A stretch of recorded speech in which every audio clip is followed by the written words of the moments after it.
C'est parce que la traversée de toutes ces épreuves nous rassure encore un meilleur avenir que nous sommes ici, avec vigueur et détermination. Plus unis, plus forts, c'est le leitmotiv qui, une fois de plus, a conduit les cadres militants du Bloc républicain à opter pour un atelier d'évaluation, d'une part, du bilan des dernières élections présidentielles, mais aussi du processus d'installation définitive des structures du parti.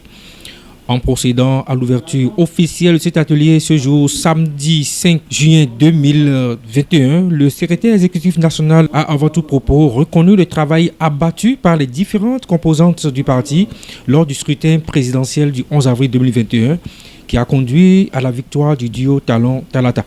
Pour le premier responsable de ce parti, il faudra au thème de cette rencontre faire montre de plus de réalisme dans l'évaluation. Nous sommes engagés dans cet exercice pour renforcer les bases de notre parti, pour nous compter aussi, savoir combien de militants nous avons. Mais concentrons-nous aussi sur combien de militants réels nous avons. Et le bilan que nous faisons au titre de cette campagne n'est pas seulement pour regarder derrière. C'est vrai, nous devons voir, examiner ce qui a marché comme ce qui n'a pas marché. Mais nous devons en tirer des leçons pour l'avenir. J'ai pu constater qu'à chaque élection qui est venue, nous avons fait un peu plus de progrès.